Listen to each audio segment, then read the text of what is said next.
Newsbook. Within the last 2 weeks, the investigation of Russia's interference in the 2016 presidential election has escalated. Maria Butina, a Russian woman who tried to broker a back-channel meeting between Donald J. Trump and Russian President Vladimir V. Putin during the 2016 election, was charged with conspiring to influence a United States election, and 12 Russian officials were indicted. During a news conference in Helsinki, Finland, after a private meeting with Mr. Putin, President Trump said he believed Mr. Putin's denial of meddling, raising concerns that Mr. Trump was siding with a foreign power over his own intelligence agencies.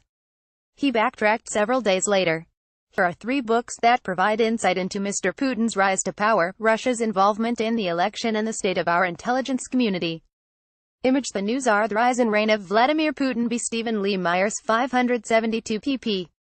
Alfred A. Knopf, 2015, for a portrait of the man himself, turned to Myers' biography, which traces Putin's childhood and rise to power, as well as his motivations. According to our reviewer, Myers offers the portrait of a man swinging from crisis to crisis with one goal: projecting strength. For Putin, that's meant keeping a tight hold on the country. His closest friends run most of the country's major industries, and Putin controls the news media. He developed a system called managed democracy, squashing opposition parties and taking away the people's right to vote for local or regional governments. Putin once told a group of foreign journalists that Russians are backward and need time to adapt to democracy.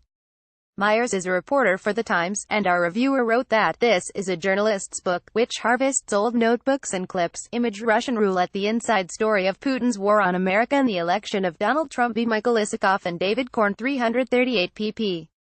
12, 2018. According to our review, this is the most thorough and riveting account of Russia's alleged meddling in the United States 2016 presidential election.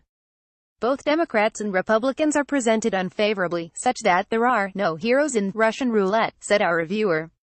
The book covers the email hack aimed at the Democratic National Committee, as well as the various scandals, like the Access Hollywood tape, that plagued Mr. Trump's candidacy.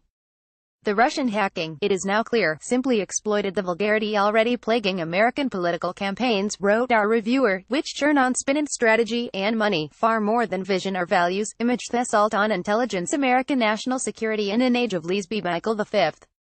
Hayden, 257 pp. Penguin Press.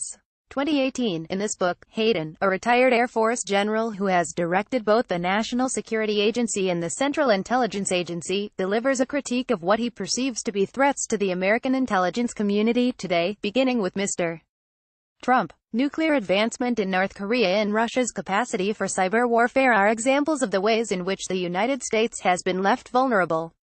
Hayden acknowledges that agencies did not adequately respond to early warnings of Russia's threat to American democracy. Committed to a path of cyber dominance for ourselves, we seemed to lack the doctrinal vision to fully understand what the Russians were up to with their more full-spectrum information dominance. According to our reviewer, Hayden is a breezy and direct writer. He reduces complex issues of cyber and information warfare to essentials, and his polemic is leavened with humor and sympathy.